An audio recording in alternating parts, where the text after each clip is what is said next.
about when somebody's got a drug problem, alcohol problem, whatever it may be? They go to their doctor. Maybe they've got some depression, some anxiety, some underlying issues. You go into a doctor's office these days. I'm not talking about your primary. It just seems like everything is so rushed. It seems like the doctors don't necessarily, not all of them, take the time to really sit down and look at their patient, take a good quality amount of time to say, what's going on?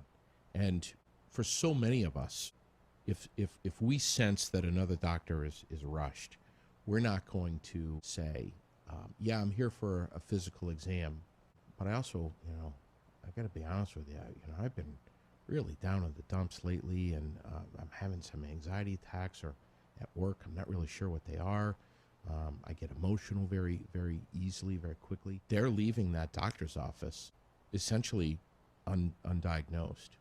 You seem like you're the kind of doctor who you're finding out some real underlying issues that people might have, where you need to call your client's doctor and say, hey, here's what's going on. You probably wouldn't have been able to find that out in a 10 or 15 minute appointment, but this is what's going on, and I recommend such and such drug. Do you find yourself doing that often? Well, you're pointing at a couple of different things. Oftentimes, primary care settings, they are the de facto mental health or addiction treatment system. That's where they're the main gateway to get care. And people that work in those settings are rushed to see lots of people because that's where people go to get their care. That's stop one.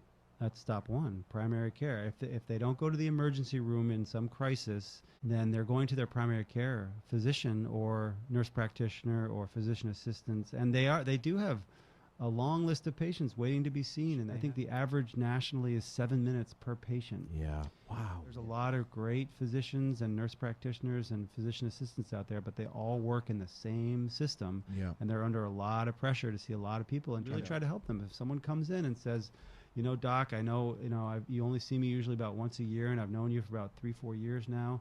And so I kind of trust you. You kind of know me, even though I'm only here for about 10 minutes, for a visit, or if I have the flu or something, I might come in. But I'm really depressed. What should I do? And hopefully someone has the guts to speak up and speak like that to their doctor, first off. Right. Which they may not, and for a variety of reasons, especially in small town Vermont.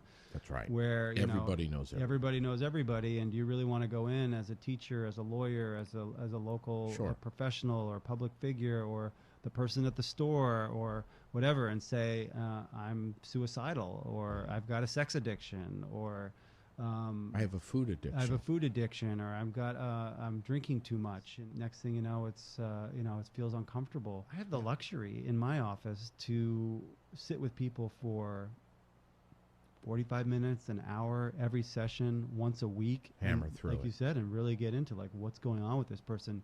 Do we always communicate with each other as health professionals? I can say last week, a primary care physician called me on a mutual patient, was asking about their history, was asking about their addiction history, their mental health issues.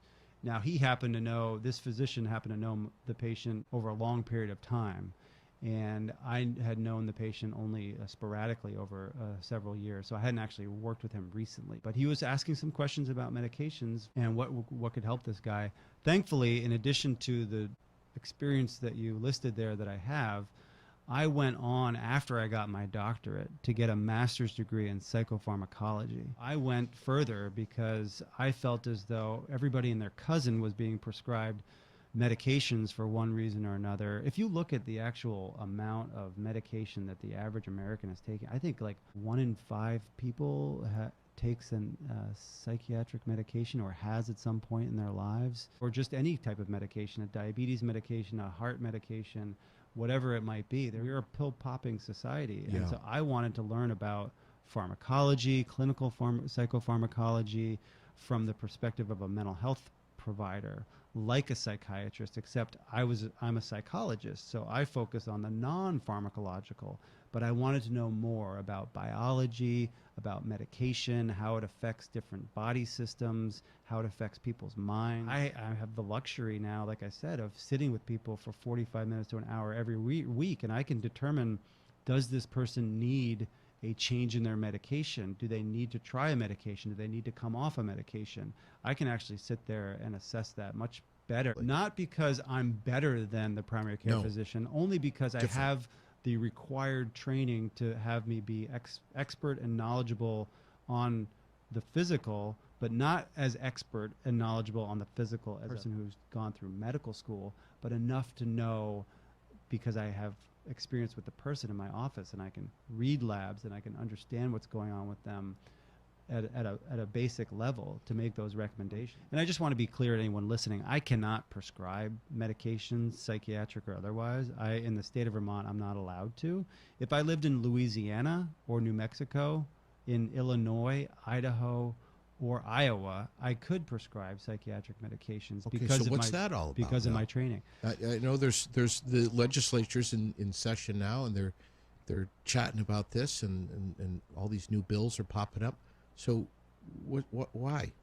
Yeah, well, this is one of the bills that hopefully would pop up and someone would take down off the wall. They oftentimes bills languish on the committee room wall, and I've been working on a bill for the last 4 years, and it's just hung desperately on the wall, not being taken up by the committees in which they sit, unfortunately. And like I said, that is very unfortunate. There's 5 states that have this law passed, and the U.S. military. So we have psychologists like myself who've got the required education and training, who prescribe to our active military officers. We can prescribe to people in those 5 states. In the U.S. Indian Health Service, on reservations, we can prescribe medications, but for some reason not here in Vermont. No one has the political will to pull that bill off the wall and get some robust discussion. It's opposed by some very powerful people that have what they think is legitimate reasons to not have this bill be taken up for testimony. What's the bill called, and what do you think what's the basis of their reasoning? One of them is S81. It's in the final year. We're going to have to come up with another one next year if it doesn't get taken up this year. But S81, that's in Senate Health and Welfare, and H139, which sits in House Healthcare Committee. And there's a lot of reasons why there are some people who oppose it. Now think, we are in the middle of an opioid epidemic, right? And we are blaming the opioid epidemic on the excessive prescribing of prescription painkillers, prescription opioids. Yes, sir. So when you come to the table in that climate and you say, we need more prescribers, a lot of people are like, hell no, we do not need more prescribers. Right. Yet we have a situation, and we all know about it.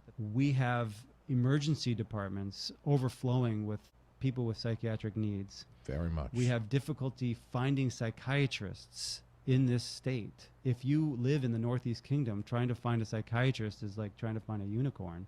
You can't find them.